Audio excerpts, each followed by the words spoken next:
Well, hello everyone. Well, I'd like to say welcome. It's not my home. We're not. It's actually Cave's home. Hello, Yeah. Cave. Hello. Thank you I'll welcome so much. everybody. Yeah. Welcome to my home. And Natasha is going to be our hostess. I am so thrilled to be here. Absolutely stunning. If my eyes wander, it's because there is so much to see. And I'm not being rude. It's just that every time I look up, I see something different. It's just beautiful. There are fabrics galore. It's everything you dream of. If you love fabric, this is everything you dream of.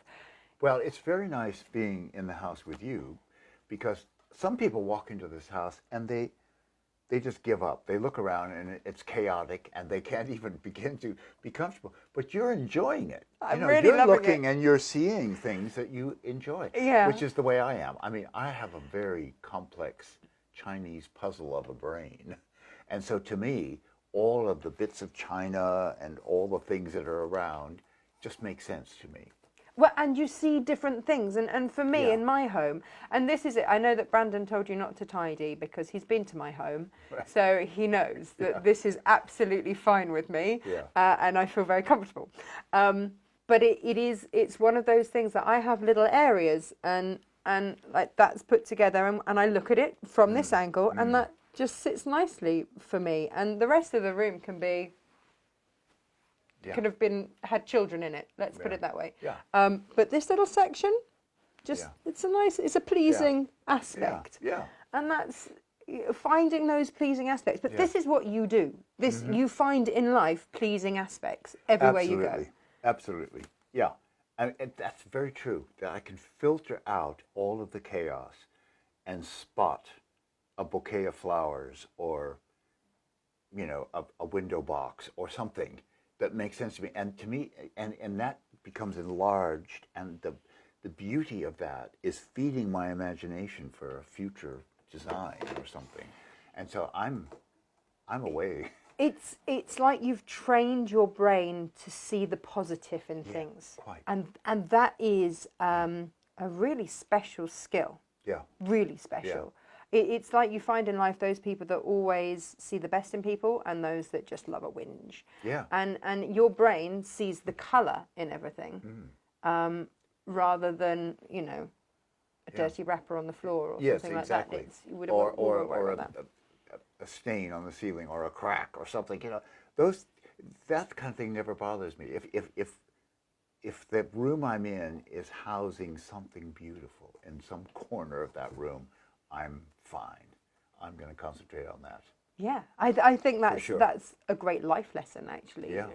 Apart from let's concentrate on those bits of beauty that we can find. Yeah. And I think certainly the what is it everyone calls it, these unprecedented times that we're living in at the moment, finding those bits of beauty in your home, in your life, is really important. Oh, and speaking of that, I've never seen the flowers so beautiful in my life. We have little front gardens. What I love about living in a city is that people, and particularly on the edge of a city, people have little front gardens and they are proud of them and they have their rose bush or their whatever, azaleas or whatever. And I've been walking around on my hour out looking at flowers and I've never seen them so full and so gorgeous. There's something about the times that maybe there's no pollution in the air or something. Something has made things 10 times more beautiful. Or maybe it's just that I'm concentrating on it, but wow, I've been getting such a buzz. Well, this is it, flowers. because normally you go quite far afield for your books, which we're going to come to in just 1 minute. And we've had quilts in America, we've had Moroccan quilts, we've had all sorts of wonderful places. Is the next one going to be in the UK? Yes. I want to say Norfolk. It's Suffolk. Suffolk. Yeah. There was a folk in there somewhere. Yeah. Yes. Amazing. That's true. And I'm really looking forward to it because the quilts in Burano is very special because we found this magical little island off of Venice that is a fisherman's kind of island, and it's so full of color. It's so saturated. It was so exactly what turns me on and makes me excited. But could you live there? It would be difficult for me to live there probably because it's just Would you be too overwhelmed? So overwhelming. But in a way, maybe. I don't know. You'd get used to it, I guess. I mean, that would be the sad thing if all that incredibly exciting color just became totally ordinary and you couldn't see it anymore. But coming back to England, I found a corner of England that is so richly colorful, but in a very English, delicate way. And it goes with the beautiful light that you get in England, which to me is very special. You know, people complain about it being gray here. To me, when I go out to photograph, I want an overcast day because I want the light to be even and pick up all the subtleties. Because the English coloring is incredibly subtle. I guess it is, because in the book, and we will get to the book in just a minute, I promise. I think we've kind of delved into it already. Yeah. But there is one quilt in there that was sort of reminiscent of the succulent gardens that you get in California. And I suddenly thought, on a miserly day in the UK with drizzly weather and a bit of a great meh kind of a day, do you miss that? Do you miss that warmth? Not at all. You don't? Not at all. Because what I feel is the color scheme of England, what I think of right away is lavender. Beautiful. Lavenders and silvers. Yes. The sort of gray silver plants and lavender flowers and pale pinks and delicacy. And so that, if you put bright California light onto that, it's just going to wash it out. Wash it out. The pictures are awful. Shadows are harsh.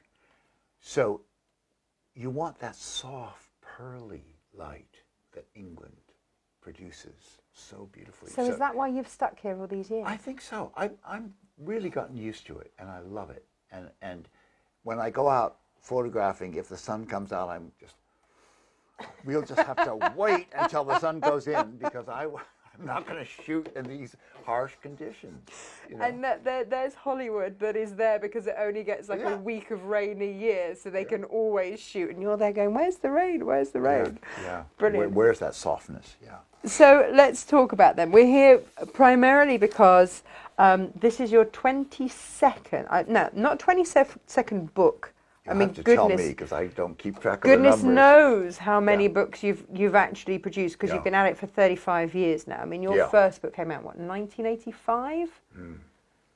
Oh, no. Glorious Knitting was 1986. Oh, was it 1986? Yeah. Right, so that's, okay. So really early. Yeah. Yeah, so we've been going many years.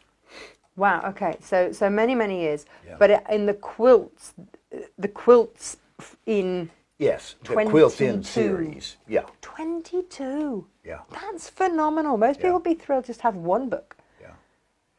And you've already got the next one planned. I love Yes, and I can't wait. You know, I'm so on fire when I go out to do a shoot and I have my box full of quilts, everything we've made all during the year. We've got this great big cases bulging with these new quilts. And I'm going to find the perfect framing for that quilt, the perfect color location that's going to just show that exquisitely. So I can't wait until we go on our shoot. So let's talk about the shoot because it is kind of the dream team now. There was a time when there was a little bit of uncertainty because Steve Lovey, who you used to do all the photography with, who 4 books. Absolutely, and who did your glorious photo shoot. And that's right. We'll get on to that later. When he couldn't, then you discovered Debbie Patterson and you stuck with her. Absolutely. I think it's a really wise choice, she's ace. And I really love her work. So when you go on a photo shoot, it's you, Brandon, Debbie, anybody else? No, that's usually just the three of us. Just the three? Yeah. Amazing. Yeah. So who has to carry the bags? Brandon does a lot of running and carrying. He's brilliant, but I do a lot of the schlepping too. Hang on. But let's have a look at Brandon schlepping. Yeah. Because There's a beautiful one here, and I don't know if this said it, and you're going to have to tell me now. Excuse my notes everywhere. But look, just, you know, casually slung over his shoulder there. Can you get that? Yeah. And how beautiful. And he's actually looking at a quilt that's set up there, but, you know, with just something beautiful slung over his shoulder. And this is my favorite photo in the whole book. Yeah. That sums up the shoot. Because that sums up you and Brandon. That's not just the shoot. Well, usually it goes very well, and then there comes a point where I've get to the end of my ideas, and so I have to think on the spot. And if someone starts saying, "Oh, I have an idea, let's do it here," no, I have a very definite place for all of these quilts, and it has to be a certain thing. And so it makes Brandon hysterical, and I'm like looking at him. What are you laughing about? This is serious. But anyway, we get through it. It's beautiful, and the color. In fact, the patchworking of the photography together. It's such a beautiful book. I never know how to describe your books, because are they coffee table books, and yet they've got a masterclass in the back. They've got all the patterns for all the quilts in there. I mean, it ticks every box. And even the bin men in this place are bright and colourful. Yes, and isn't that wonderful? Why don't we have bin men like this? To be able to have a shot like that, that man in lime green trousers against a turquoise wall. I mean, what's not to love? He was absolutely wonderful, and even his broom, I think, was a nice color. But anyway, these are the details that I love. There's one quilt in the book where we have a broom that's against one of the quilts. Yes. And it's just the right color. So it's those kind of things that I love to come away from a shoot, particularly if we're in some foreign country, and you get a quality of the life from those little details. So did you find Burano first and go, I have to do a book here? Did you know about it? Had you rec'd it? I heard about it, and somebody said it's one of the most colorful places you'll ever see. And I went there and I looked at it, and my first impression was not good. Oh, really? No. I looked at it and I thought, oh, this is phony. This is all made out of plywood and cardboard. Sort of a bit Disney. Yeah. I thought, it's not real. And I walked away with that impression. I thought, it's too much. And then my niece, I have a wonderful niece who's a fabulous painter. And she went there with her painter's eye. Is this Erin? And she's, and this is Erin Gaffel. And she speaks Italian. And she looked at that landscape, and she started taking these wonderful photographs, and she showed me her pictures, and I went, oh my God, it really is beautiful. And because suddenly I saw it as a patchwork quilt frame. Right. You know, I could see we could just put a quilt over that little wall, or near that door, or near that window, or on that bridge, and we've got a great shot. Was it almost too much then? Was it almost overload when you went, like, come on, this can't be? Well, yeah, when I first went, I just didn't get a sense of I was looking for the old world. Okay. And it looked too new to me. But when I went back, I realized, you found some distressed walls. I found wonderfully distressed walls. Wonderfully distressed walls. And the first house that we saw as we went in was this beautiful blue house. Let me find it. Yeah, see if you can find it with the black and white quilt on it. Anyway, that house was so classic. Chalky blue with these wonderful curly cues. Yeah, that. Look how beautiful that wonderful door treatment is. And that's the old world meeting this fresh, wonderful palette. I mean, what it is that turned a community into making the most colorful houses you can imagine, and each one a little more colorful than its neighbor. And, you know, magenta next to sky blue, next to bright sunny yellow, next to tangerine orange with pink windowsills and things. You know, all of these wonderful combinations. And of course, it's very Italian. There's something about the Italian nature that understands and loves color. Yes, it's true. They're a culture that's not afraid of color. Yeah. And I'm afraid a lot of Western cultures are afraid of color now. We all go around in kind of neutral clothes and things. It's true. It's true. And a lot of our environments are neutral. Whereas, you know, when you step out and you have a sky blue house, you know. The only other place that I've seen myself with houses like this is Cape Town. Yeah. With the colourful, but I thought that was a Dutch influence, so maybe I need to go rummage around there a bit. And African. Yeah. You know, Because the architecture Africans is that. love color. Yeah, they're not afraid, are they? Yeah. Not afraid of some colour. And it just, I mean, it's staggeringly beautiful. Yeah. And there was, where was it?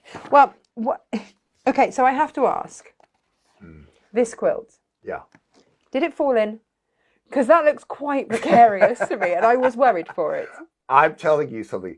Brandon and the photographer were really worried. Yeah. But I could, you know, I had my little tacks that I was. That was the next question. That I was anchoring things at corners, so I was not too worried. It's like on fashion photo shoots, where as long as the model never turns round and you see the bulldog clips pulling everything in together. Yeah. Okay. All right. That's all right. Just I feared for it. I did fear for it. But this is. I mean, let's just take a look at this, because this, you say, is a great quilt to use your big prints. Big prints and dark. Yeah. You know, there's a lot of things in life that are really handsome when they're darker, but you don't want to contrast it too much. I mean, they made me put it against that pink wall. I was nervous about that. I wanted it against a purple house, deep purple. Of course you did. So that it would glow out of the purple. But it didn't really work when we got it there. It didn't, it wasn't quite right. And the pink brought the colors to life. So anyway, I love it. Yeah. Absolutely love it. I can see why you would think purple. I can see that, but no. And then with that little hint of yellow in the background, Debbie has done her work again. The ocean ripples. Okay, so I was having a conversation with the designer the other day, and I designed something, and I was like, but you know, other people have done things that are similar. And she said, but everything's been done. Everything's been done. So you're never going to invent something new.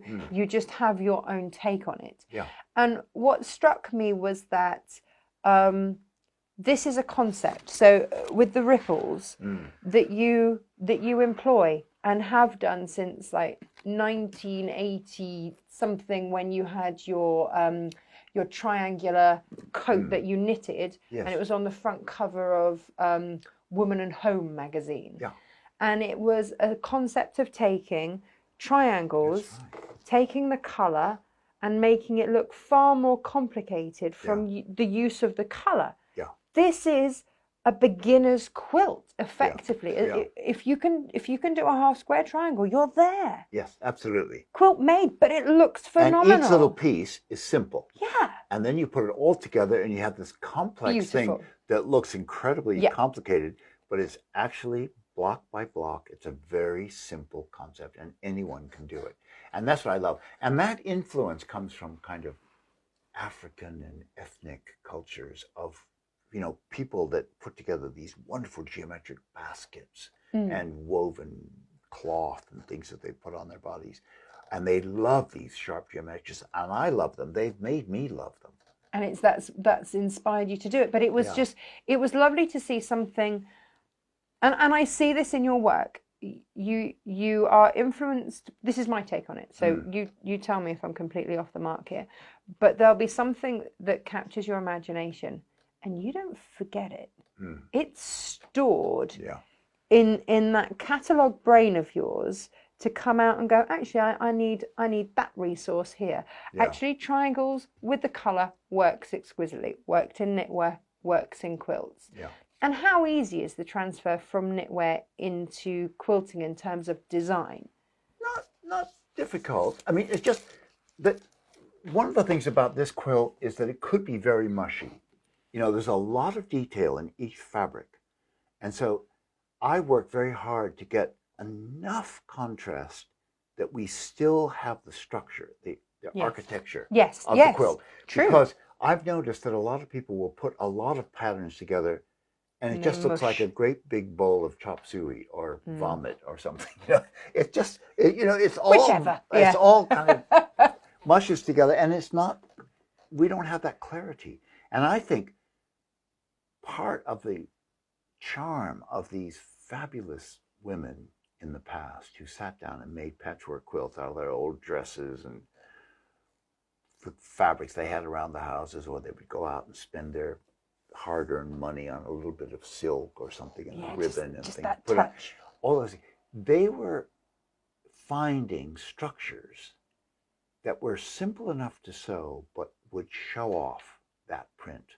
And that's why I go back and back and back to the history and looking at the old quilts and these anonymous, fabulous artists of the past who put together paisleys with plaids, with polka dots, with flowers, and in a way that just constantly turns me on. I never get tired of going through the old books. I wrote down in my prep for this that aren't we a lucky generation because we can choose to create. We don't have to create out of necessity. We can choose to create. We can buy our clothes. We don't have to make them. If we choose to make them, or if we can have bedding. We don't have to have quilts. So in on the one hand, we're incredibly lucky because it's our choice if we choose to do that. On the other hand, actually, what I love most is a challenge of using things other people have thrown away, fabrics that people have discarded or other people's scraps. I remember once when Brandon gave me a scrap bag of yours, and I was just like, "This is amazing!" And I had little bits of this, and even my son sat on the floor piecing together. He made himself. I mean, he didn't sew it, but he put colours together how he wanted them, and it was just beautiful. And I love almost not having to find a way to make what I have beautiful with little snippets. And I guess that's what originally patchwork quilters had to do. They had what they had that had worn out, and they used that. But like you say, with that little bit of silk that they could afford. I'd not thought of it like that. Oh, maybe we need to go back to that then. Oh, I don't know. Well, there is something wonderful about limitation, I must say. I love it. When I first started doing my patchworks, we didn't have the concept of our classics. And to me, the best thing that's happened to us is having these classics. So to explain to everyone what the classics are. Well, the classics are a range of fabrics that have been selling well enough, or they're basic enough that we can have a whole range of them year after year after year. They're there for you to play with, to enhance whatever the new fabrics are coming in, because the new fabrics come in their last 6 months and they're gone. No. But I was looking at the new fabrics that are coming out in August. Watch this space. And Tiddlywinks is in there. I was really pleased to see Tiddlywinks. I go back and do colorways. I look at something, I think, that was a nice little design. I'm going to do a new colorway on that. No, I applaud that. I absolutely applaud that. And so my other question was this one, and I will try to find a bigger picture of it, which is your floating circles. Because I fully intend to make this one. I love it. Well, that was just taking every stripe in the collection that I have done. And, your promenade stripe, okay. And isn't it beautiful against that wonderful kind of, sugared almond green minty wall, and just there was a clothesline there, and I just went up and I used their clothes peg. Did you? Yes, and just pinned it up. Took the shot. We were gone before we had to apologize to anybody. But you know what? They're so nice. A couple of times people would come out and say, "What are you doing?" "Oh, that's fascinating. That's beautiful." "Oh," and then we'd say, "Well, we could really use a garden chair." I'd be, "Oh, yes," and we'd run and get us a garden chair or a ladder or whatever we needed. They were so nice, those people. So my question, coming back to the subject. Well, no, I mean it's part of it is when I spoke earlier about the triangles that have been used in the knitwear. Rory Mitchell's circular knitted top. Right. That's what Ah, funny. That's what that reminded me Yes, of. because when I first started knitting, I was putting lots of streaks Yeah. in everything, streaks of different layers of colors. Yes, I'm very like that. Yeah. I had a great friend in Australia, and she said, why don't you do stripes? You know, you do all these fabulous flowers and things. Why don't you do stripes? And I thought, oh, well, I love stripes. I'm going to do them. And I'm just suddenly looking and realizing that the border on this quilt behind us is the same stripe. Is it the promenade stripe? Yeah. Yeah. Let me just grab these stripes because here they are. And we can just look at them. So that's the one that's on the quilt. Yeah. And then there's a softer version. Yes. Isn't that lovely? Yes. That's very you with your lovely soft hair. So and then we go into deeper colors. That's like peacocks. Yes, I would be happy with that. It's beautiful. Color combination. Yeah. And then I love grays mixed in with things. Is this the British weather? Yes. Yeah. I think so. And stone walls and the gardens and I just love the way the neutral colors set off these very subtle colors. So that's a very subtle kind of dirty lavender, but it starts to sparkle because there's nothing that is fighting it or overshadowing it. No, it's beautiful. And then, of course, we have that kind of jewel-like richness. And yet, if you glance, you'd think it was... Look at that with your... yeah. You could have yourself a great poncho of that. I think so. They're gorgeous. It's just... they're beautiful. But they're not... And what I love about your stripes is that they're not straight. That's and that when I was first starting out, I paint them. Do you? Yes, and I paint them as carefully as I can. But the hand is, if it happens, yeah, stuff happens, and so that becomes enjoyable because it's gouache, isn't it, that you work in? Yeah, which has this depth to it that I didn't realize. I think I always assumed that gouache was what you were kind of given at school. Well, I had a very good lesson when I first started designing fabrics. I went to a big studio in New York, and the art editor there was saying, now someone just brought me this artwork. Which color is she meaning? Because she had a little thing of green, and it went from pale blue to deep green. And she said, that's the kind of information I can't deal with. So I thought, so we don't do watercolor washes that go from one color to another. We have to be careful to be explicit about it. You can do watercolor washes, but you have to then say, I want it to go from this shade of pink to this shade of gold. And then they can fit in the colors. But with the wash, I was able to make explicitly what was wanted, and then say at the bottom, it's this shade of green. Yeah. Is this before or after dried beans on cardboard? Trust you to remember that. Just asking. Oh my just God. asking. Yeah, my first fabrics. I love the color of cardboard, so that was a beautiful background color. So I painted. But you can't take that. This entire design, very complicated design of little mosaic of beans, and took it to Designers Guild and said, "Here's my artwork." And they said, "Please put this on paper. We can't cope with cardboard boxes." So, I think they just weren't trying hard enough. I mean, where there's a will, there's a way. You have a backing fabric. Yeah. With quite similar. Oh yes, I do.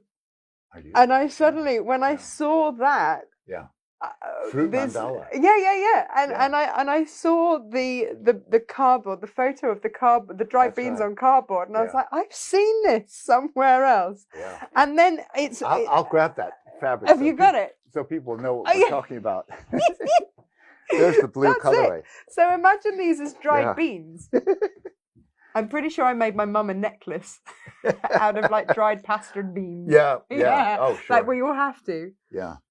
But this is gorgeous, and this is a back of a quilt. What a treat! Well, when we travel in the world, one of the things that I love is to go straight to a vegetable market or fruit market, and then you see them laying out in Guatemala. They will lay out patterns of fruit, and I just love it.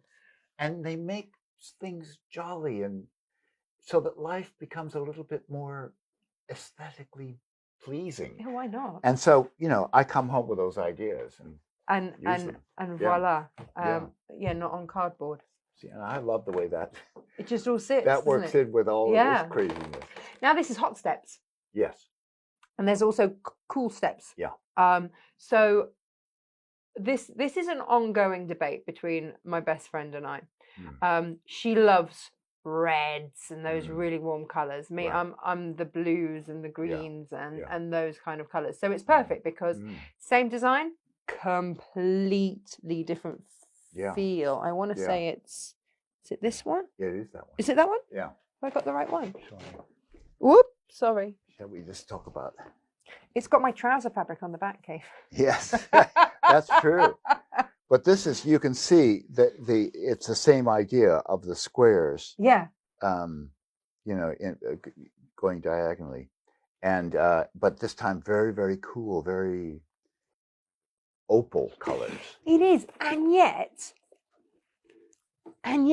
you've got. I'm going to get the right name. Ombre leaves. Yes. I've kind of ruined it for Kaffe. I call it duck feet. Sorry, but it's that's ruined it for you, hasn't it now?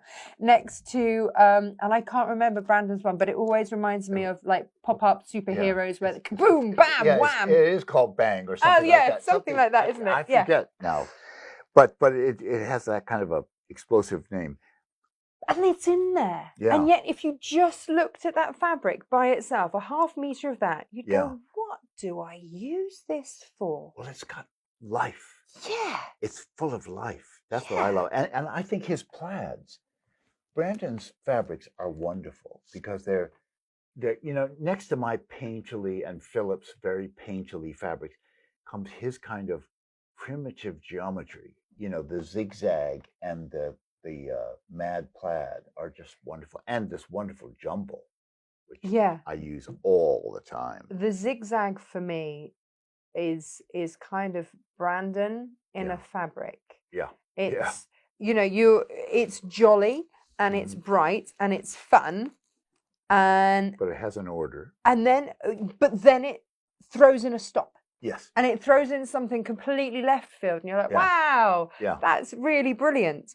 And I love it. And that, if a fabric was a person, it is. Yeah. If you could also have the can fabric there as well. I mean, because that's. I love that. But then in the new range that's coming out I know I say it's new. I know that you've already moved on to the next one because you have to always work ahead. But for us, the new one, there's an octopus in there I've spied. Yeah. Which is a beautiful thing. Fabulous. Have you got it? Can we see it? Yeah. Let's grab that.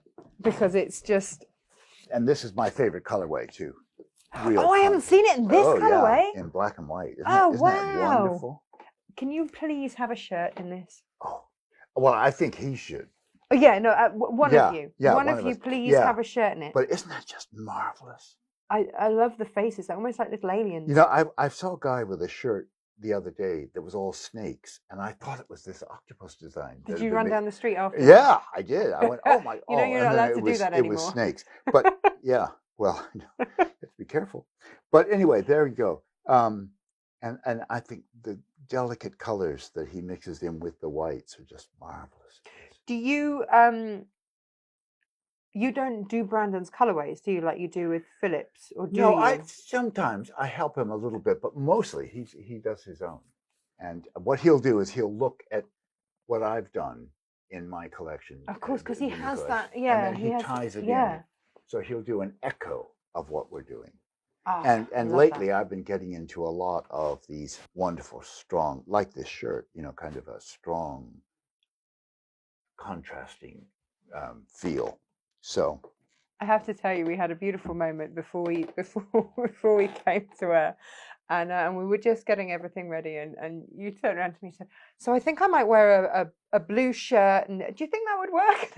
Sorry, you're asking me what would work. Yeah. No.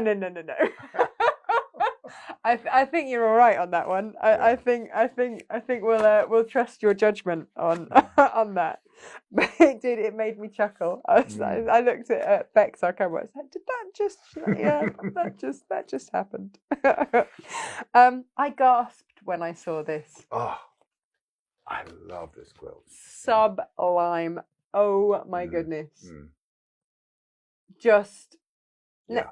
there's something for everybody in this Well, book, see, for all levels. there's my playing with black and white. So there's a lot of black and white prints in here, but there's also the high color, and then this wonderful background that usually people would do a very quiet little background of a little flower print or a plain fabric for these stars.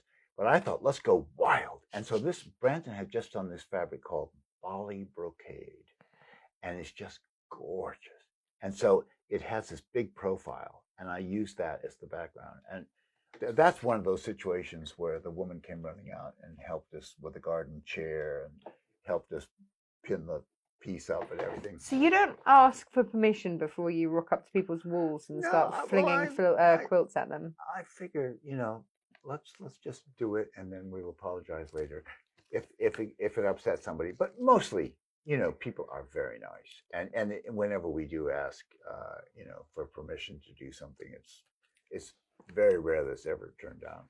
In Ireland, an old man screamed at us that we had to get away from his house. Really? When we were trying to just show a quilt on a gate in front of the house.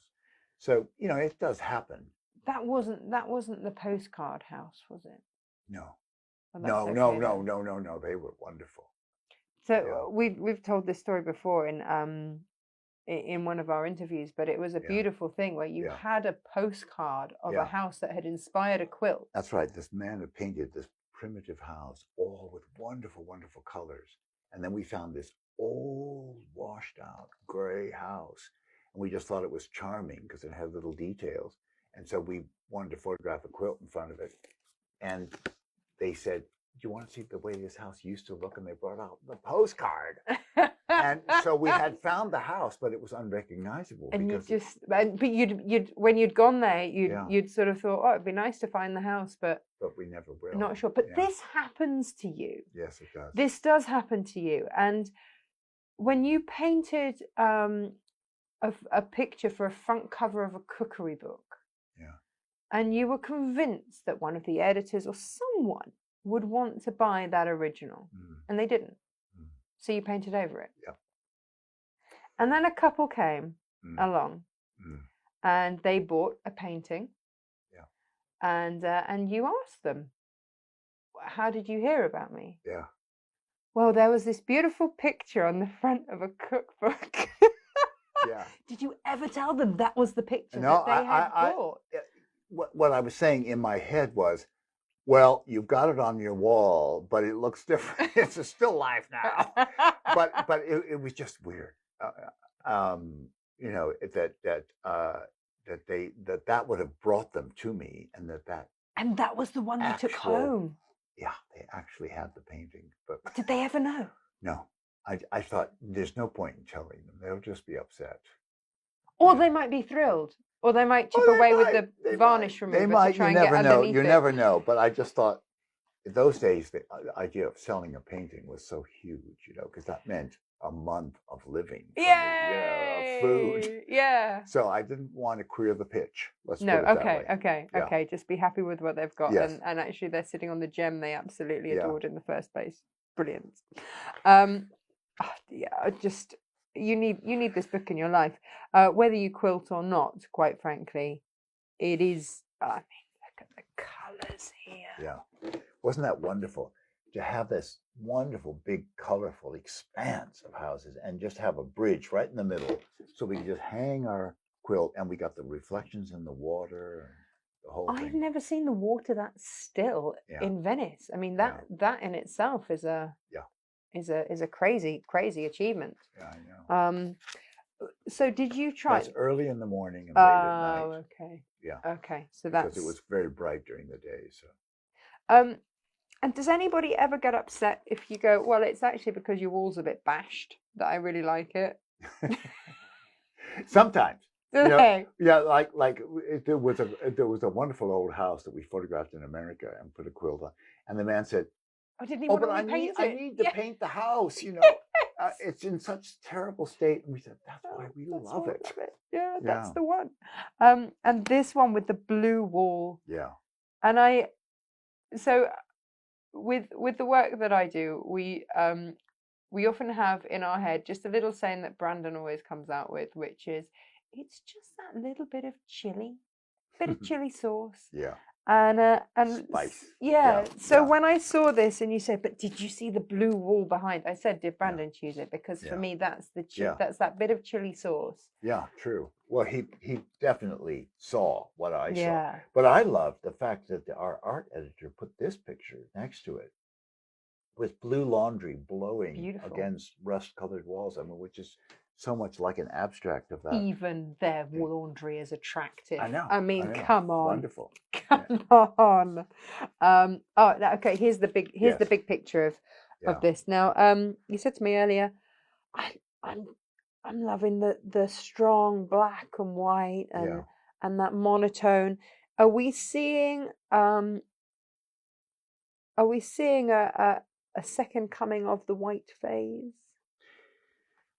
Not really. It's a different thing because it's the black and white. It's a real contrast. The thing about my white paintings, when I first started painting, I did all these white still lifes, and it was a very delicate thing of cream against white, or white against pale gray, or against beige. You know, it was tones of lightness that were subtle and different. So I was trying to fill my canvas with light. And this is a thing of putting the light with its exact opposite. So there's the actual quilt. And you can see that we've got Brandon's jumbo and this gray polka dot, which I think just works as beautifully, giving us the dimension without being too harsh. Is it because of the softness of the gray that just I think that's softens? what makes it really, really work, and what made it work against that blue house. But then these little shots of turquoise and duck egg blue kind of coming out too. And not being afraid to actually put navy with black. Yeah. Because that sometimes I don't why. Well, to me, it's all about contrast. Yeah. So it's just a contrast story. So, I could have thrown in purple and black, purple and white, and things with it too. It just. But it softens. It's like when you say that you're with the creams and the beiges and it's another form of just dark color. Whereas sometimes people go, oh no, you can't put navy and black together. I know. Oh, why not? Where's that written? See, I didn't grow up learning all those rules. Thank goodness. I want to also just show something while we're here. in these times, with a polka dot background, but we can do the black and white. Of course. Right through. Of course. Brandon has one with his can dances. Yes, that's right. Just I adore. Yeah. I just thought that was hilarious. But it is, and why not? If you have to wear a mask, have a fun one. Yes. Why not? Exactly. Yeah. Exactly. Now on the back of here. On the back of here is another contrast story. Yeah. This is my fans, paper fans. So you went to Japan as part of one of your glorious books, wasn't it? No. I would love to do a book in Japan. I never have, but I've gone to was it a tour? Japan many times. Yeah. Well, they gave an exhibition. Of my knitting, and then another exhibition, and so that has been. I've just lapped up the inspiration there because they love pattern and they love color, and they are constantly reinventing patterns. So they'll do a whole book on fans and different variations of how to play with fans as a theme. And so, of course, I buy these little bits of fabric and I come home and these wonderful books, and I have all this inspiration to play for. And fans, of course, is a huge part of their culture. So this was one of the things, wasn't it? You had your V&A exhibition, and you are one of the only solo artists to have ever had an exhibition at the V&A. To have a one-man show, yeah. And it was just ridiculously successful, and that kind of came about with the help of Princess Michael. That's right. Of Kent. Who came to see you and meet you and have a look at your knitwear. Yeah. and says, yeah, how can I help? Can I do to Yeah. help? Well, actually, I'd like an exhibition at the V&A, please. Well, yeah, I can make that happen. Yeah. But actually, yes, she helped you make it happen. But once you got the go ahead from there, you had the funding in 15 minutes and a few phone calls. That's right. And some. That's right. Yeah. So that was amazing. That's not her making that happen. No. That's Yeah. you. Yeah. Which is phenomenal. And then it was just this massive hit that then traveled the world. And you also did tours from off the back of your book. So obviously this is your 22nd quilting book. Yeah. But whenever I mention your name, so many people know you for your knitwear. And it, for me, it kind of ties in because it was after. Okay, let's rewind the story for everyone at home here. You have a great friend, Steve Lovey. Yeah. And he was a photographer and a wonderful artist in his own right. Yeah. But as often happens to many an artist, at some point he's skinned. Yeah. Around 1985, his skins. And his dad's restaurants have gone under, and it's not a great time. You're on the phone to him. Well, come back to London. Come back to London. So he arrives, probably comes back to here, I would imagine. Were you here at that point? No, I was in. At first, I was in Notting Hill Gate. No, maybe I was. Yeah, because this would have been in the 80s. Yeah, that's right. Because he came. It was the second time he came back that we started working together. So he then says, "Yeah, I'm not doing anything. Yeah, let's write a book." And there's a book in this. He just looked at my knitting and he said, because to me, knitting was never about just knitting a beige jumper. Nothing's been beige. I tried to knit a beige jumper once, and I thought I was going to go insane. So because I never knew where I'd been. You just oh god, it was ridiculous. Anyway, so I was always playing with patterns, big patterns and colors, and trying to get all of that, every cultural pattern that I had seen in museums around the world and my travels and everything else, or I'd take a trip across England and I would go to a place like Lavenham, and I would see the half timber buildings with colors, and I would say, Lavenham's beautiful. I would say, there's an idea for knitting. And so forth. So that's what I was dealing with. Yeah. And when he saw all of this stuff that I'd created, he said, there's a book in this. Yeah. We've got to do it. Now, this is 1985. Yeah. And you managed to secure, and this is a vast sum for 1985, £25,000. That's right. To go off. Yeah. And they thought they could do it for like 3,000. Yeah. You do some black and white photographs in the middle of a book of writing. Nah. Exactly. And for me, when I was reading about the exploits you had to go to get this glorious knitting book, your first major book. You talk about your family being pioneers as they went to this wild California and created this amazing restaurant and everything on the coastline of California. But for me, you are a pioneer of the arts. This 6'3" Californian man who sits and knits and goes, I'm going to do a knitting book, but not as you know it. Yeah. And that was the argument with the publishers. Yes. Was that no, but I know you've got knitting books, but not how I do knitting books. That's and not how Steve photographs knitting books. Yeah. And I would like to thank you on behalf of everyone that has ever opened up your book and seen the dancers in tights. Yes. Thanks for that. We enjoy it. Yeah. If you've not, take a look. Yeah. Yeah, you're remembering it, right? Yeah. But Steve tied it in beautifully with the seasons. Yeah. And having knitwear for the seasons. And he had this knowledge of gardens and flowers and seasons. And he would say to me, I want you to knit a sweater that is basically yellow with accents of pinks and duck egg blue and so forth. Well, my mind just went, yellow. I was thinking Chinese opera, beautiful silk robes in, beautiful sunny yellows and lemon yellows and sulfur yellows and all these shades together, and then drop in these wonderful turquoise and high pink and so forth that just went with the yellow. So that was all he needed to say to me. And then he said, because by the time you get that sweater finished, I figure it'll take you maybe a month to knit that sweater.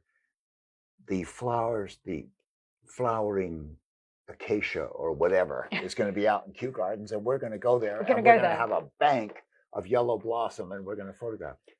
And this happens, and you also go over to Holland to photograph the beautiful tulip fields. That's right. What happened there, Kaffe? Yeah. Well, we rocked up at this fabulous park called the Keukenhof Gardens, and we said, "Can we come and photograph?" And they had miles of the most fabulous tulips you've ever seen in your life, and wonderful groupings, and everything was just gorgeous. And we said, "Can we come and photograph? We'll be here Monday." Fine, that's fine. Yeah, you can shoot wherever you like.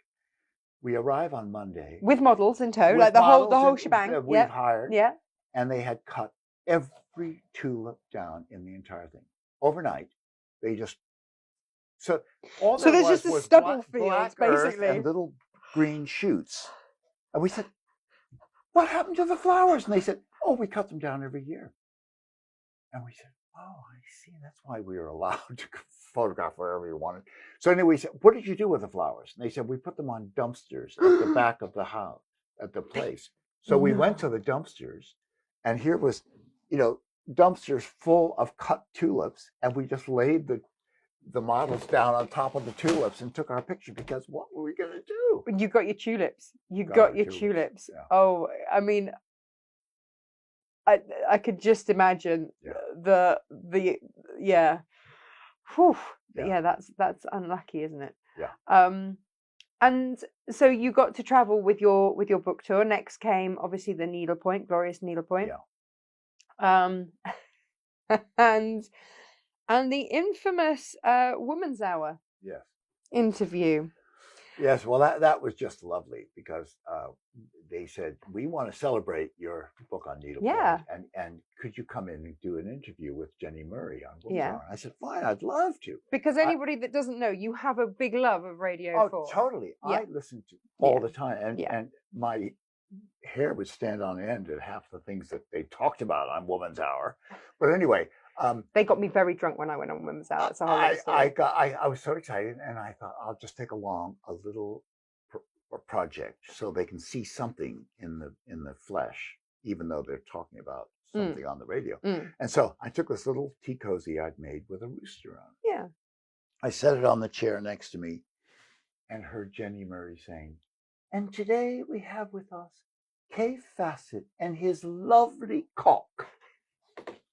And I'm like, my rooster tea cozy in needlepoint. I'm trying to explain. I'm not sitting here. Anyway.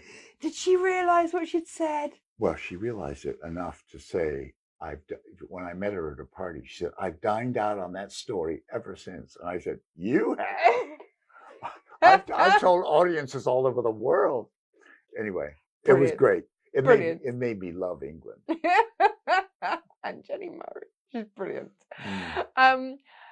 So on your book tours, two things I just want to touch on very quickly, because it's thanks to one of these book tours, Glorious Knitting Book Tour, that you meet Liza. Yeah.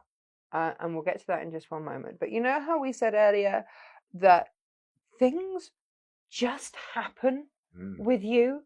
So you're doing the book tour, and in some places it's incredibly well received, and in other places you go into the bookstore going, "Hey, would you like me to sign?" "Oh no, we only bought 2 because it's a knitting book."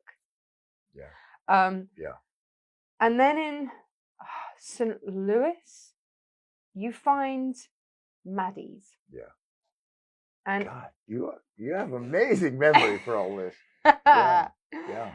And who do you find? First of all, what is Maddie's? Well, Maddie's was a far out knitting shop, which was selling wool. But in the window was one of my kits, and next to it was one of not the book, because I I think maybe she had the book, one copy or something. But anyway, I walked into the store and I said, "Who put that kit in the window?" And the woman behind the counter said, "Oh, Maddie, it's him." And so she came running out from the back, this mad woman who it turned out had been an alcoholic, and she had gone to my parents' restaurant in Big Sur. And when she saw the view there, she decided to give up drugs and alcohol and became straight. And it was because of the beauty of the view. Well, I didn't know this. I But that's just found this out it? later. But she was just an amazing, extraordinary, strong woman. And she tapped in. She had every article that had ever come out about me. And in those days, it was very little. Yeah. But everything that came out about me, she had followed. She was like a stalker, practically. Wow. She had super fan. She had a super fan. She had gathered everything about me, and that was like in the middle of America, and nobody else knew who the hell I was. Well, that's just it, isn't it? Because you've just been to the bookshop and they've gone, "Oh, we only got 2." Yeah. And I mean, then it's a knitting book. What do you expect? We're not going to sell many. And then there's this lady who has had this epiphany by your parents' restaurant. Yeah. Changed her world, got clean. Yeah. I don't know if she ditched the boyfriend that she was, I mean, you know, yeah, but probably. Yeah. And had this life affirming moment. Yeah. And then becomes, I don't know if the two go hand in hand. If she knew about you and that was why she was at Big Sur, or I don't know. No. She was shocked when she found out that that big moment in her life was also to do with me. She didn't know. You see? It was just amazing. And is it strange that, I mean, you're sat here in London and people are having these reactions to your work all over the world. It blows my mind. And it's not even my fabric. So I don't know how that feels for you. Well, it's very rewarding when somebody can actually see what I'm doing. Yeah. Because, a lot of my life, I'm producing things and I'm making things and I'm excited. And I'm like, orgiastic about some fabulous thing I've just made, and someone goes, "Oh, yeah, color. Oh, you're into color." These kind of lukewarm reactions, and I think, okay, they're not seeing it. And then suddenly, breathe. Someone comes by who sees what I'm doing and understands it, and gets it and gets excited, and then it's fabulous. And it's fabulous when I have a whole audience. When I go and give a talk somewhere and the whole audience is on my wavelength. It's wonderful. I mean, the buzz must be tremendous. Yeah. So this takes me to my next point is I had always, when I've interviewed you in the past, and when I've read books about you and I've done my research, what always came across to me was actually that you weren't necessarily someone that needed those reactions of others. That whatever you did wholeheartedly because you believed and you loved what you were doing. But then I came across something where, and it was to do with Glorious Knitwear.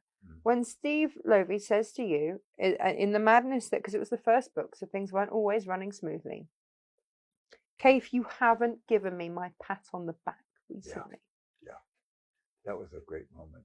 Did you know that he needed a pat on the back? No. Did you know that you gave him pats on the back? To me, he was Einstein. He was the great genius. I mean, this amazing Jewish mind who was so full of creativity, so acute, and with the eye that was like an eagle. I mean, he would walk into a room and he would spot something. I mean, it was very interesting because we would often spot the same things, but he just had this. He was the one person in the world that I would give my collection of knitting to and say, "Go off and photograph it somewhere," and I knew he would do the best possible job. And he would do the kind of shot that I wanted. Whereas anybody else, I was nervous as hell if they were trying to do something with my work. But so he was just this man. And then when he turned around and said to me, "I'm insecure. I need to be encouraged," I thought, really? Yeah. Oh, yeah. I mean, because, half the time I was telling him, "I love you. I think you're just amazing. You're so brilliant." But when I would stop doing that, he needed it to go on. And I thought, isn't that interesting? We all need it. So do you need it too? Oh, and where do you get it from?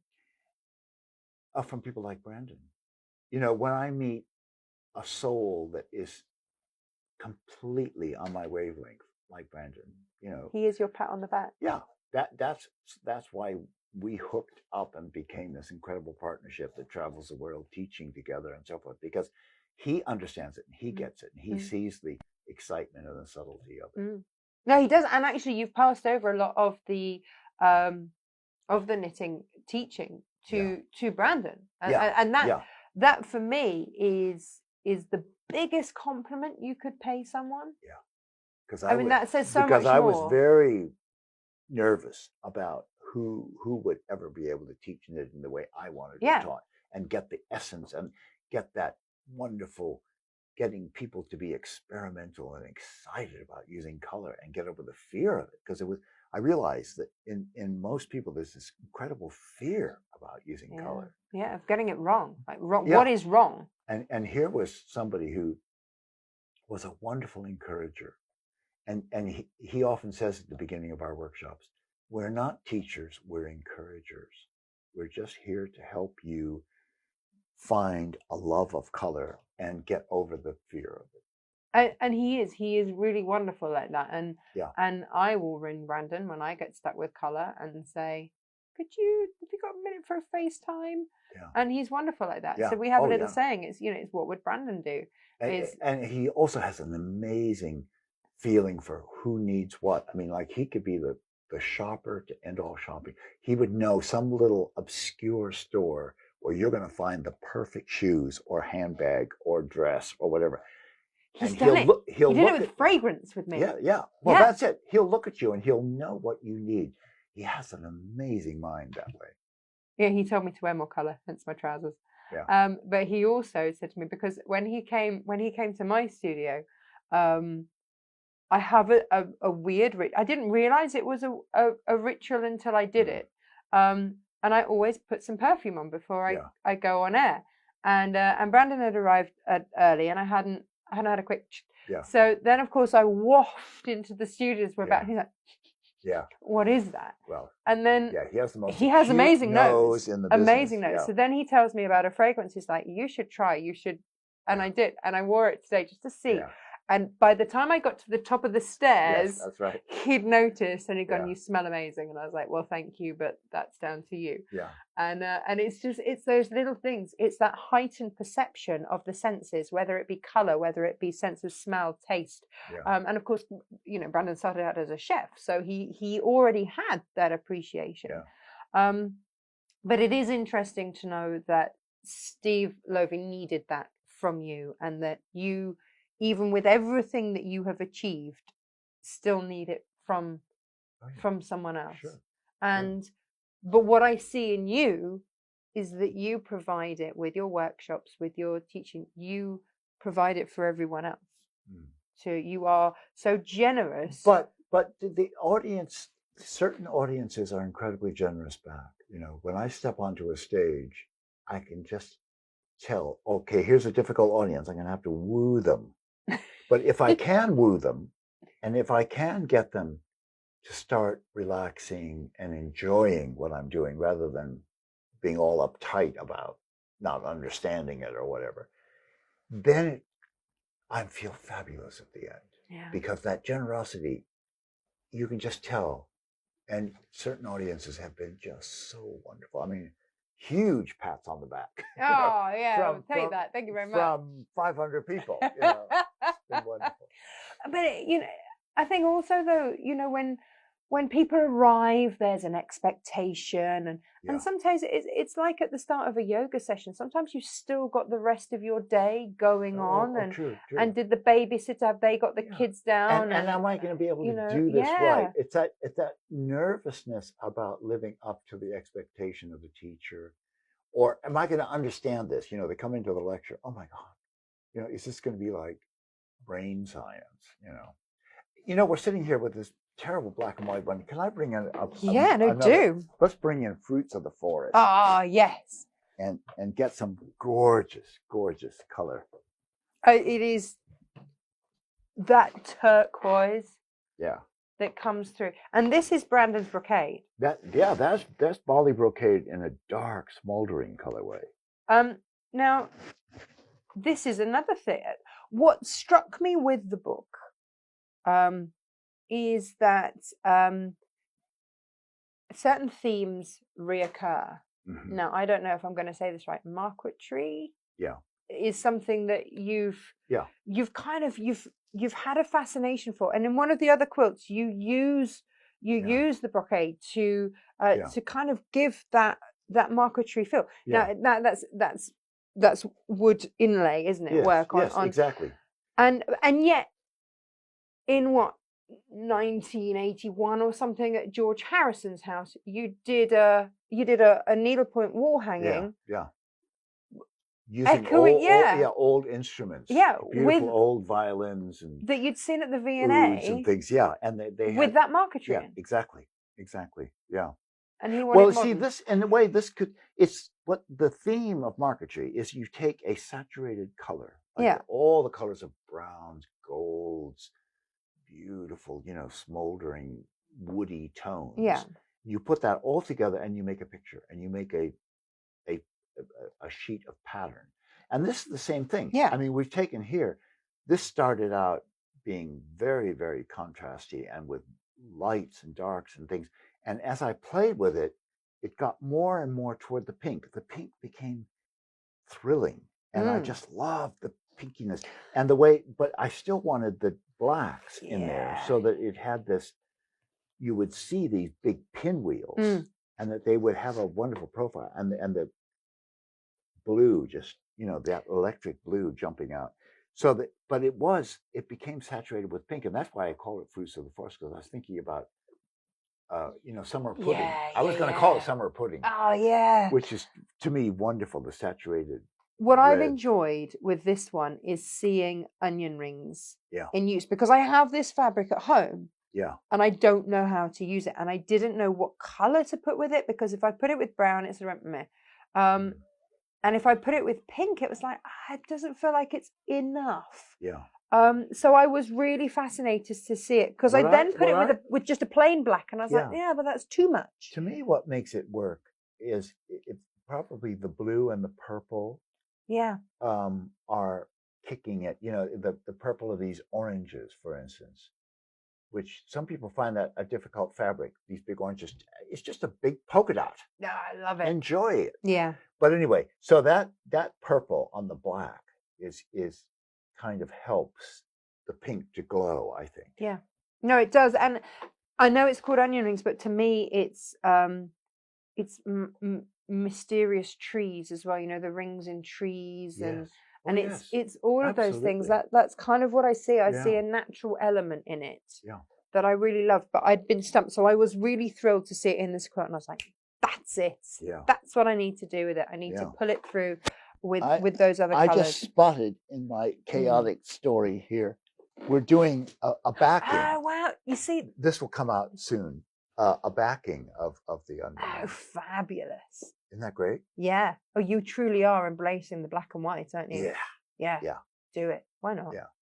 But then imagine if that was on the back of that, of our black and white quilt. It'd just be beautiful. But I would then want some incredible coloured binding. Yeah. Well, exactly. Because it would be rude not to. Like screaming lavender. Yeah. Oh, I didn't know lavender could scream, but yes, it needs to. Shriek. Yeah. Yeah, why not? Why not? And so the backing here, we've got the ombre shaded flowers. Now this came from, I noticed it's this beautiful painting. No, it was an antique garment in the V&A. And I just thought, what a fabulous idea. So I came home and did my version of it. What would you do without the V&A, Kaffe? My God, that's been my treasure trove of inspiration. Yeah. I know. Yeah. Over the years, you come back to it, which is why it felt so right that your one-man show should be there. Yes. You've got one of my favorites. Yeah. From the book. Can we show? Let's show this shot, because it was so interesting being able to find this beautiful location with these soft yellows and pinks behind this quilt. And then the breeze blew the quilt, but she was able to catch it still. So I love that shot. Debbie is phenomenal. Yeah, she really She is. really is. She's absolutely phenomenal. And this is the quilt. So You see, I love this. And when it's no shrinking violet. when I said to you I love it, you Yeah. looked at me like, really? Yeah. But I really do, Yeah. because it's called framed log cabin. Yeah.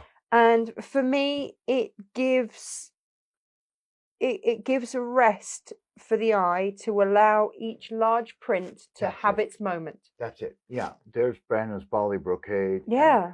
The cactus flower and all these fabrics and the geodes, all these things, you can really see them. You get that space to do that. Put a little frame around each little bit of the, so it's one huge log cabin. So if you are ever worried about cutting into fabric because you won't get that impact, this is the quilt to make. It has to be. Yeah, exactly.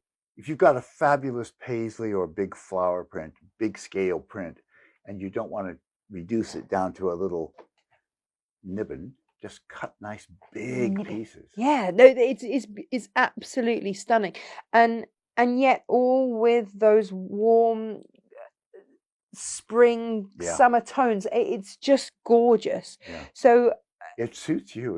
It's like with your hair and coloring, this wonderful sunlight. Colors. It's like the sun has come out in this room. No, I absolutely adore it. Absolutely adore it.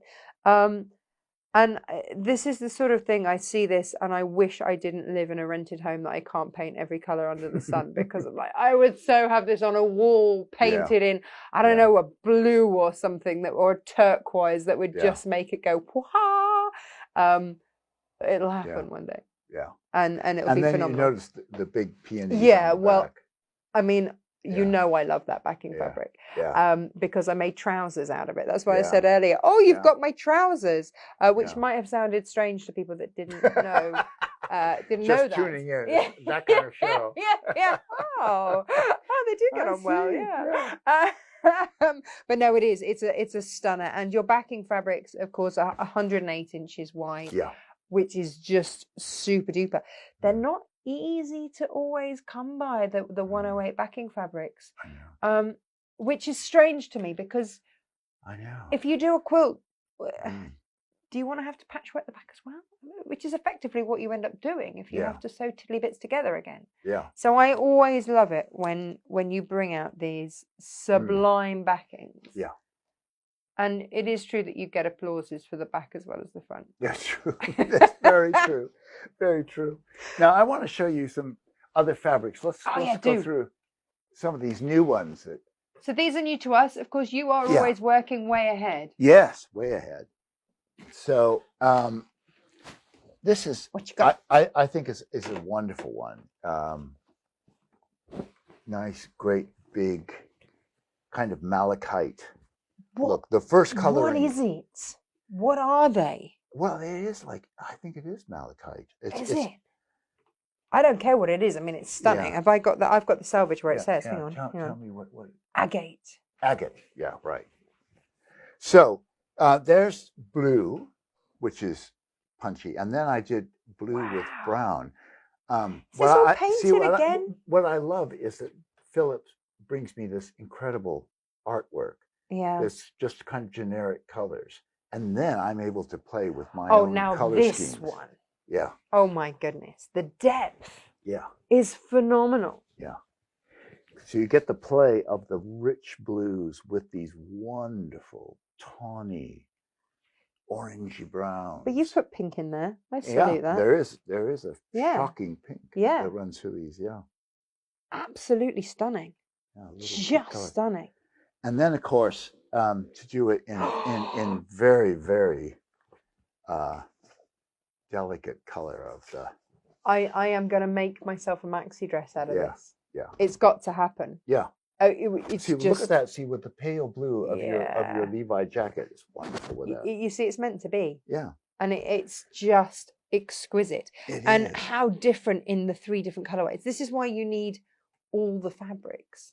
Oh, hang on, there's another. Yes. Whoa. So this is the green story. Well, that looks like some people would be, under the ocean story. Oh, isn't it? Doesn't it?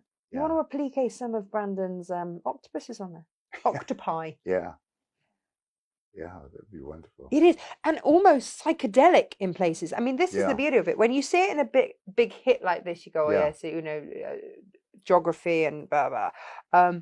But then you get little bits like this. It cuts up wonderfully. It's gonna be amazing. I've had the most fun cutting fabric out of this. I mean, it just is a dream. If you are an English paper piecer, this is like the best value fabric, isn't it? Because each bit is going to be so different, and this just looks otherworldly to me. I adore it. It does.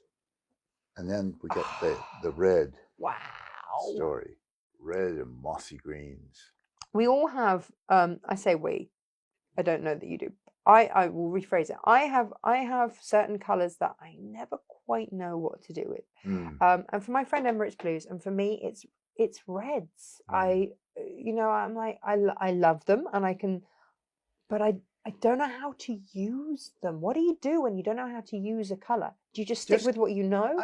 Just keep putting them up on the wall and put something near it. If you have a magenta scarf, put that near your reds and see what it does to it, how it lifts it. And then maybe a strange green will make the red come alive. You just have to keep trying things and see it from a distance. That's my feeling. I'm going to try it out. I'm going to be, that I am going to be that crazy mother at the school gate that rocks up in just strange attire. Quite right. My poor children. See, this is, this is where I really had fun with color with these. Is, putting lime green orange on top of dark magenta. It's beautiful. Maroon, really. Very simple, but to me, it's a big polka dot. And it's just so much fun. You can see how it looks, at the freshness of it. Oh, it's Freddie's lunchbox. His lunch bag is made out of these, patchworked. Yeah, and then of course, and there's your your orange and red, which is fabulous with that. But what I find, this one. I love this one. Very subtle, so they almost disappear into that background. So, apart from this, just gives it that hit. Yeah, it's alive, but it's got a subtlety, a kind of vibration. It's just divine. Yeah. Now, but I'll tell you what my favorite fabric at the moment is the melons. And when Philip brought this painting into me, it was so beautiful. See, that's gray. So look at that with your Levi jacket. See, I would put blue with this colorway. Yeah. And yet I was going to put my trousers with it. Hang on. Oh yes. Flip out a leg. Oh yes. We can do that too. Gorgeous. Because look. I mean, there it is. This is what Philip brings me. So this is what he brought you. So you see Philip, for those that don't know, you see Philip Jacob, who is the third in the K Fassett collective. There's yourself, there's Brandon, and there's Philip Jacob. So whenever you see sort of botanical type prints. Yeah. So this is his artwork that he brought. Beautiful. Me. And I loved it. I thought it's got texture and everything else, but I wanted to go with more mysterious coloring. So of course you did. That what I did was, like, for instance, this purple gorgeous colorway, which I find cuts up beautifully. I've just made a quilt that's all browns. Really? Browns, blacks, and purples. That's so rich. Yeah. I think it is a massive compliment that Philip will hand over his work to you and say, colour it. Yeah. And he does say that you are not just a good colorist. He rates you as the best, and I will quote him, the best colorist in the world right now. Well, that's what he says about you. Thank you, Philip, because, see, I love his artwork, and I think his artwork is great, but it needs a rich coloring to be added to these forms. Did you, when you, because you've known Philip for many years, but you've not worked with him for many years. No, I knew him for years, where I used to just watch him doing furnishing fabrics. Oh, I thought you were going to say twirling. Well, whirling. doing that too. But I used to say to him, I want to see what you've done lately. And he would come and give me a little slideshow of all the patterns he had done. And I loved them. And so when they were looking for a new designer for our company, I said, I know exactly the man. That's the one. I want this wonderful. He can paint flowers and natural objects better than anyone I know, and in a in a fabric way. Now, this is the interesting thing, because we were talking about your mind earlier, where you said you just hone in on Yeah. certain beautiful things. Philip collects dinosaur bones. Yes. He's quite the paleontologist. Yeah. And he said that it's almost like he flicks a switch in his brain, and when he's out on the beaches, it's like they are the only thing that come out. And how strange. It's just occurred to me that you both have this ability with your brain to see what you want to see. Yeah. To see. But his other thing is Tibetan thangkas. So he's got these religious Tibetan paintings all around, which is another aspect that's just amazing. No, he's an extraordinary He's incredible. human being. Yeah.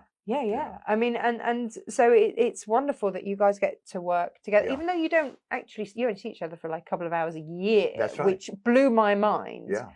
And it's Kaif's Christmas, isn't it? That's right, Kaif's Christmas. And he brings all of these. Yeah.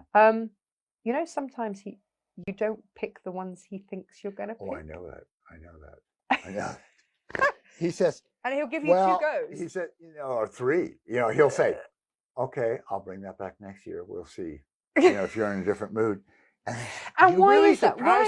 Why is it that you won't have picked it? Is it just that it doesn't go with the rest of the things, or is your mind just not in it? There are certain moments when I want absolute chock-a-block design like this. Yeah. Detail. There's other times when I want big plain backgrounds and a rose here and a rose there, or a bouquet there and a bouquet there, because I want that blast of solid color behind it. And I'm in the mood for that. And so that's what I'll pick. So do you already know what you're looking for when he comes? Or not really. It's kind of an instinctive thing. I don't analyze it, but can you be persuaded? Has he ever gone, but you've overlooked this one, Kaif? What about, I really like this one? Well, sometimes, yeah. He does talk me into it a couple of times, but mostly I have a very strong feeling of and I want difference.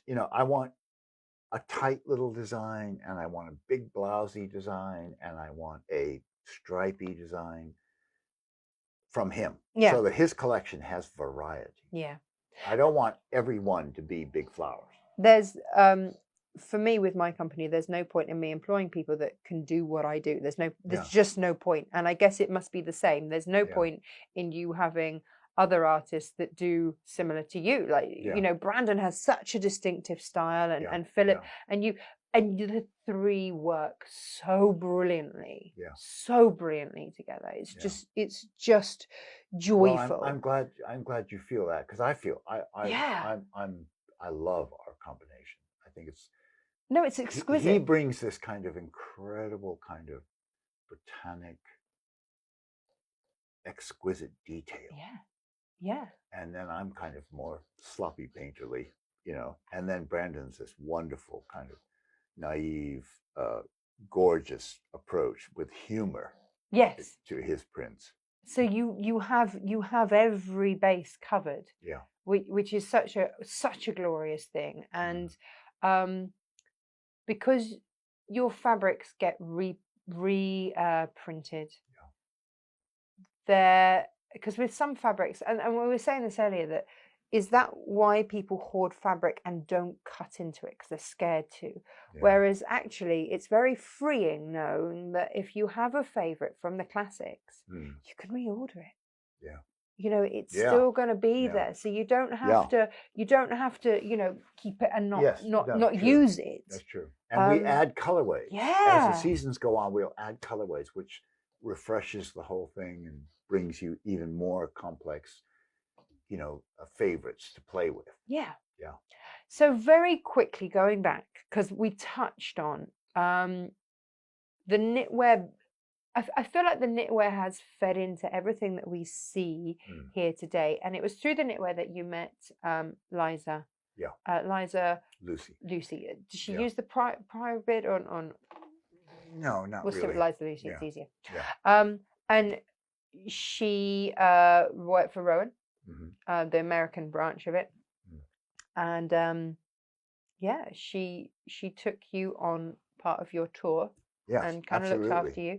Only Yeah. stocked your fabric because Yeah. of you coming across your Yeah. your yarn because of you coming And across. she was one of those people that came into my life who absolutely saw. I mean, she took one look at the book and bought 6 copies for all her friends and her mother and everybody who knits, and rushed home with it. And then that night, she got a call from the company saying, "Would you be a rep for us?" And she said, "No, I've got too many companies that I'm repping. I'm not interested." And they said, "Oh, what a pity, because we've just put out Kate Fassett's new book." And she went, "Kate Fassett, I'm in." And so she saw. And was then annoyed because she could have had it wholesale. Yeah, the book yeah. that she She's, just I bought could have had those books wholesale. copies of. So that was her first thought. But no, but absolutely, she absolutely gets, and she's one of those people who connected it with an audience. And when I said, "Let's do a book together," she said, "Absolutely." She said, she said, you always jump the gun. She said, "If I talk about some new thing that I'm into, you want to do a book on it right away." And I said, "Yes, I do, Yeah. because What's wrong with I that? want to make a collection of these Yeah. things and show people the way we see it." Yeah. No, and perfect. And she was in my head. I attribute her for getting you into quilts, so I thank her for that. Yeah, And I think that's a fair thing to say. yeah. Well, I think I thank her every day. We're she and Brandon and I are the 3 musketeers. We're Yeah. constantly in order. And she's got a quilt in your book, Yep. hasn't she? Yeah. Which is Sun and Beautiful. Is it Sand and Sea? Something like that? Yeah, Sun and Sea. Yeah. We found a beautiful location for that. This lovely The sunny blues little corner. and the Very, pink and the very sandy lovely, colours. warm There is. colours. I mean, we haven't even touched on half my point. Here it Yeah, is. there we Here go. it is. Yeah, There it is. yeah. There it is. But see that location? The orange Yeah. and the blue and these wonderful faded pink. Oh, love that. It doesn't. It just gives and gives and gives this book. I was going to say Yeah. it doesn't disappoint. There isn't a page where I go, oh, let's have down a bit on that. I thought I've died and gone to heaven, because here I am on a set. It's like that whole village was like a set for our quilts. So are you pleased Like you a gave it a sound- second chance? Oh my God. Oh, thank you, Erin, for taking your beautiful pictures and, making me realize that it was absolutely the place we had to be. Yeah. And, No, absolutely. And it was not made out of cardboard. It is as real as can be, and just wonderful to experience. I have in my head, and I don't know how true it is, that the fishermen paint their cottages that bright colour so that in the mist they can see which one is their home. That's what I've heard. I have no idea if that's true, but I like the idea, so we'll stick with it. Yeah, I know, it's a lovely idea, but they also loved color, and so it's a unique place in the world.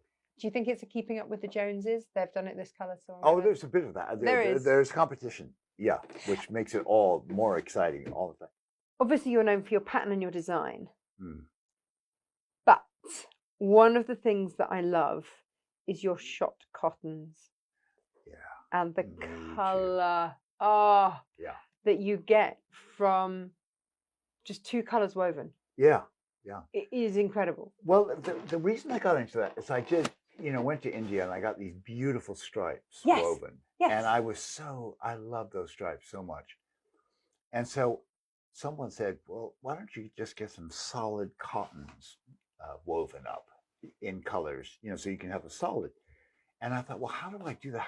I don't know how to design a shot material, which means that the warp is one color and the weft is the other. But you kind of had with your stripes.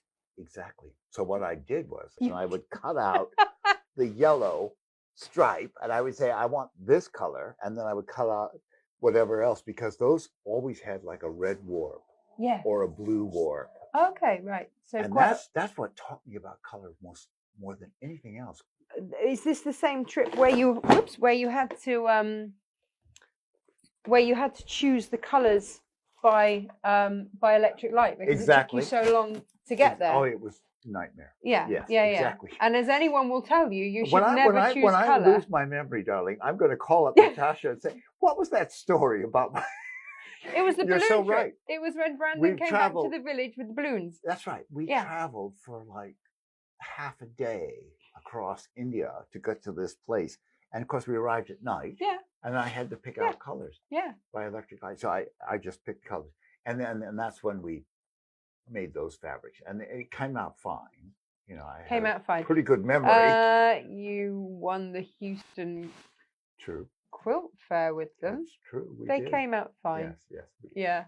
What happened was that some of the fabrics in that first collection of shots that I did were very shot and had a wonderful shimmer, and others didn't. So this time, I have done a new collection, and so we get. I don't know if you can see. Hang on. Yes, I can see. If we move this around a bit, it's purple and blue. we get that. Oh my goodness. Sort of, like a bloom on a grape, and then the red comes through, and then the blues kind of come through. So that's.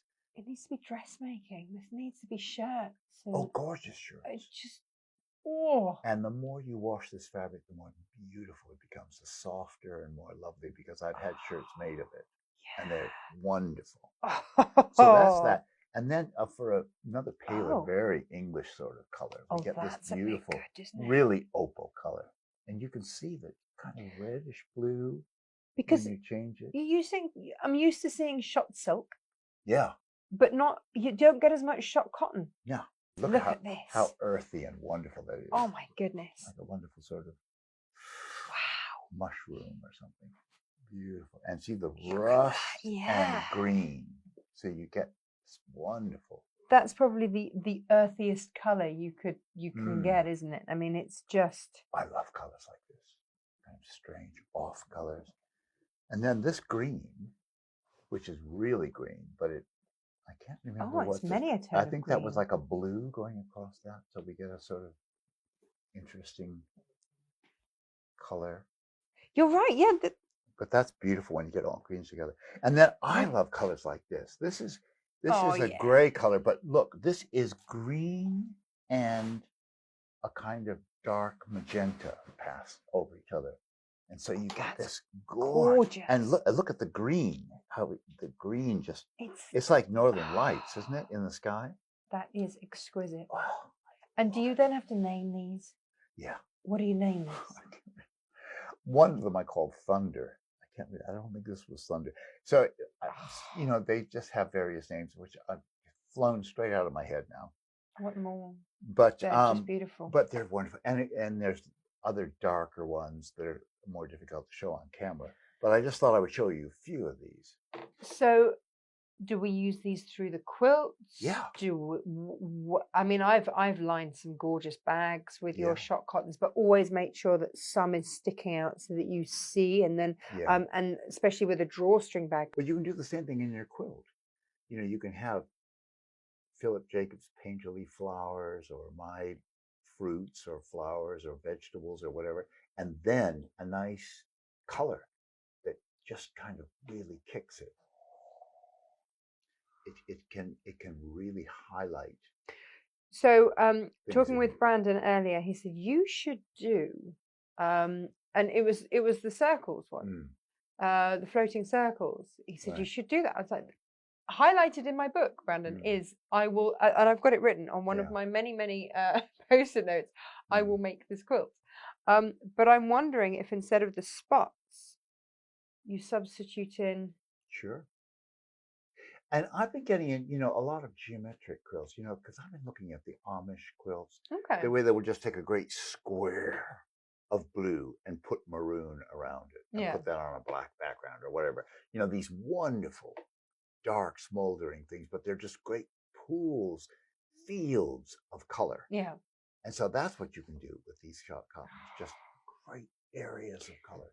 They need to be worn as well, I think, to get that movement. I've never felt so inspired to make stuff. The stripes are fabulous. I mean, imagine shirts out of things like this. Yes. These very, very basic, kind of like a Regency stripe. But look, they're smart. Look they're at that really for smart. a shirt. That's gorgeous. Wonderful. But then what color would you put with this one? Oh, the autumn range. Just going to all like marquetry colors. Golds and ambers and dusty pinks and lavenders and things like that are wonderful with And browns. that's going to work. Dirty blues. I mean, look, see, that's beautiful with your Yeah. your Levi jacket. Good Yeah. color to wear, wasn't it, Yeah. today? Yeah, okay. And so these stripes are fabulous, and I've done several quilts where I just have take a square of that and just slice it so that you have a triangle of stripes at the bottom of a solid of the shot cotton, and it makes a great quilt. Beautiful. That'll be coming out in our next book. It's quite a masculine feel too with these, which is great because there are only so many florals my husband wants to have around the house. No, exactly. So it's wonderful that I can find fabrics that I can mix through because we both share our home. So it should be well, fabrics in America, that are David Butler did a very interesting range using a lot of kind of army colors and things like that in his ranges, khakis and browns and blacks and things, very Japanese kind of palette. And it was wonderful. And people would take that and combine it with something more floral or more. Why not? Whatever. I love that mix of the two, but that color is just exquisite. Yeah, that's wonderful teal electric. Do you have a favorite out of all your designs? Does it change? Not really. I mean, I'm very partial to a design I did called Mille Fiori, which that was one of the first. There's the artworks, and that was very early, but that has just gone and gone. And that blue colorway on the top is massively popular. It's the green. It's that green, that little hint of green that just pops. Yeah, it's phenomenal. Yeah, I got to get a shirt made of that. Yeah, you it's do. Wonderful. In fact, we're going to do it as a backing fabric. Are you? I was just noticing. Look at that. Oh yeah. And feel that. So these feel so silky. Yeah. Well, this is So what's the difference? I mean, it's just the way they treat the cotton. It's still 100% cotton, isn't it? I think it is. I'm not 100% sure of that, but double check but that. It has a lovely. It does handle, doesn't it? The thing is, if you're going under a quilt, if you're actually shock horror going to sleep under a quilt, because sometimes people do. Yeah. I do when I'm taking a show on the road. Yeah, absolutely. If I'm in a hotel room and it's cold. Yeah. Well, or I'm too hot under their duvet, I'll take one of my thinner quilts.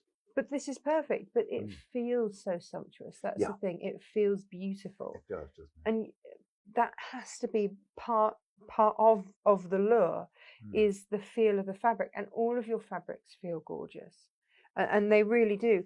With the wovens, is there any special way that we need to treat them? Do they move slightly more being woven, or? I don't find any problem with them. I just because I know give people them to worry my about quilters. wovens. My quilters have no problem with sewing them together. No, I mean there are certain tricks you can do with woven fabrics if you're a bit nervous. You can starch them. Yeah. And then, be sure that you're cutting them on the right angles and things. I don't know. That's another. That's another side of business that I don't see to. But it's a whole other way of bringing color into fabric, isn't it? Yeah. This is just. And there's one last thing I'd love to talk about. Yeah, do. This is a fabric that I love, looking at paintings of flowers and noticing that they're so round. And so I did a new colorway of a fabric that I've done called Enchanted, which is these lovely kind of round flowers. You see, it's like circles on circles on circles. Yeah. I love it. And so I've done these new colorways on it.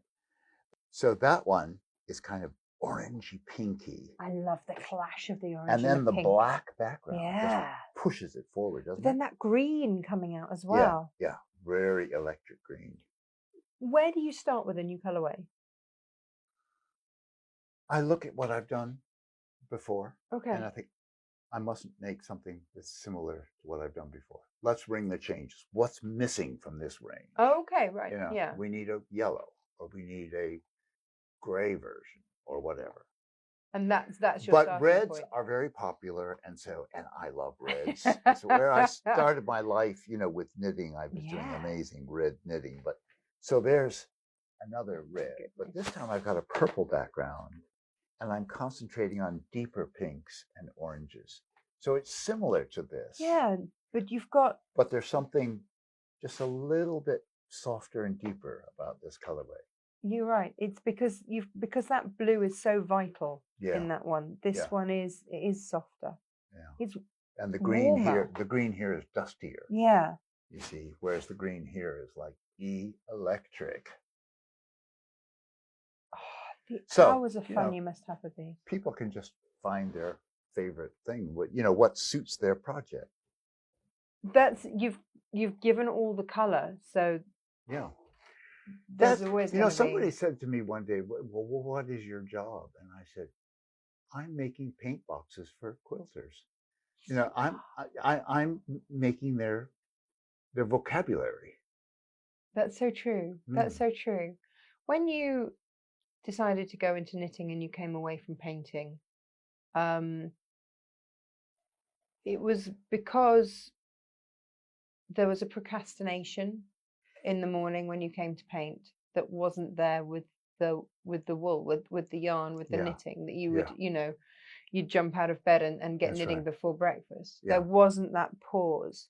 Do you have that with the fabric? Oh no, it's the same motivation.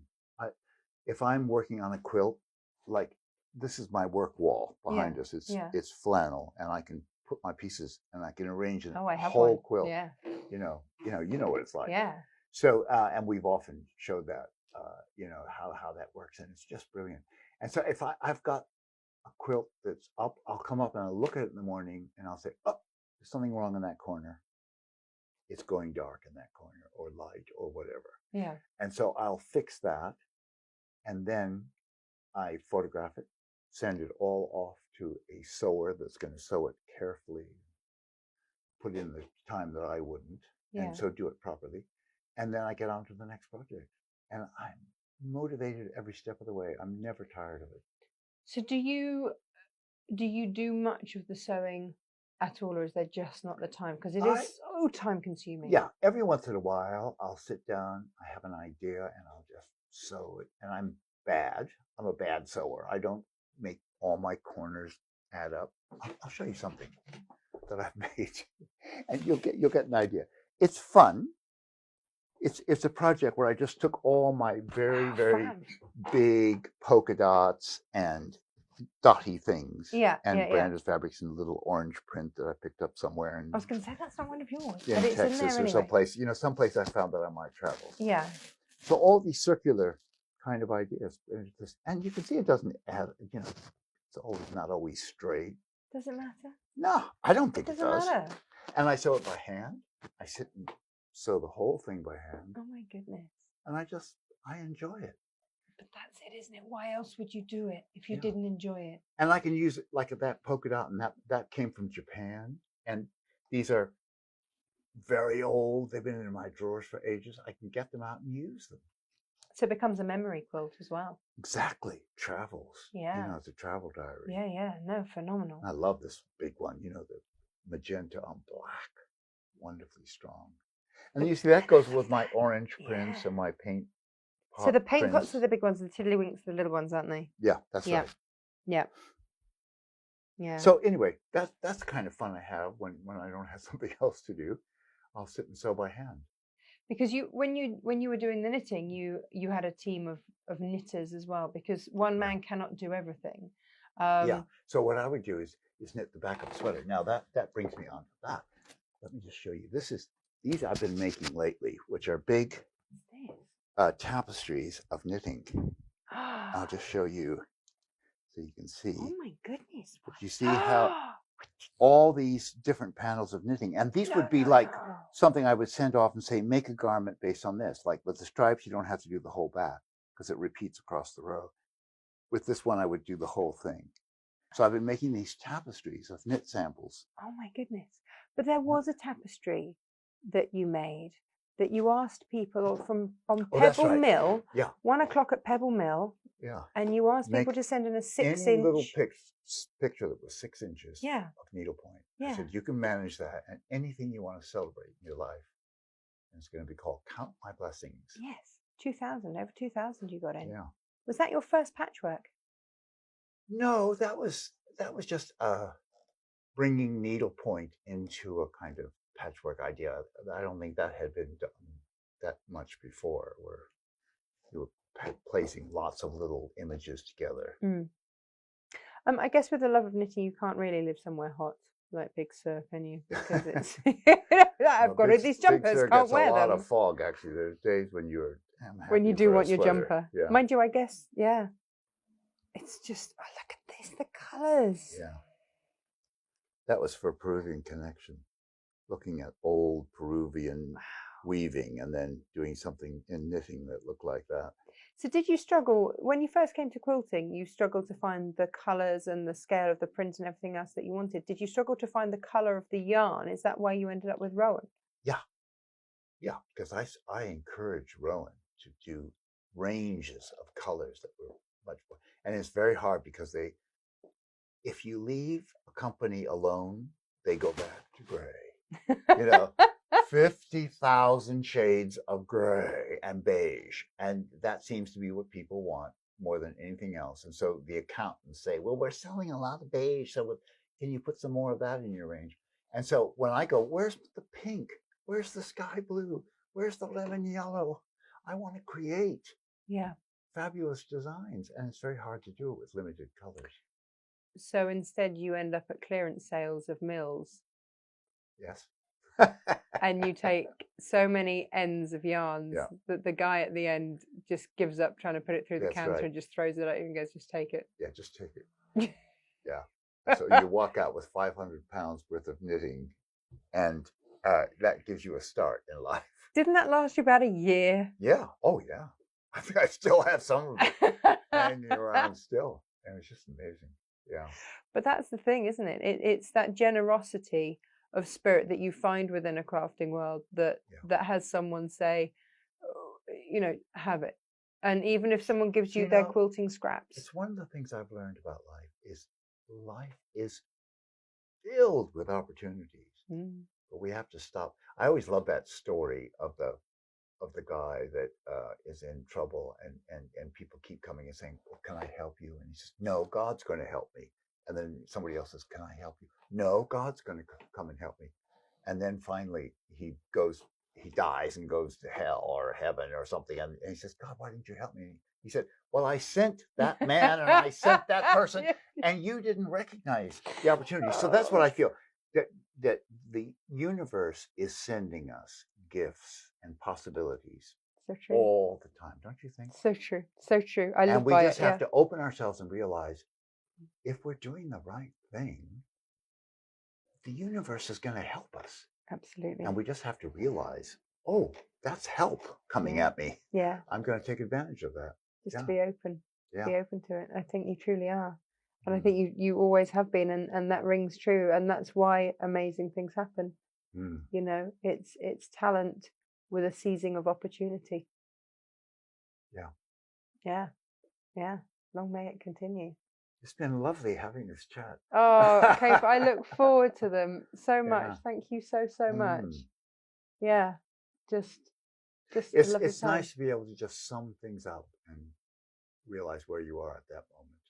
And that's what you help me to do.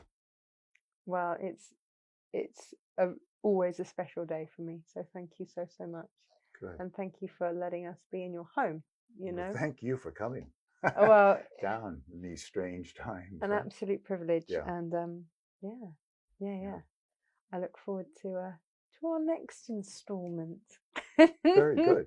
I look forward to it too. Oh, thank you. Now, do we have to do a?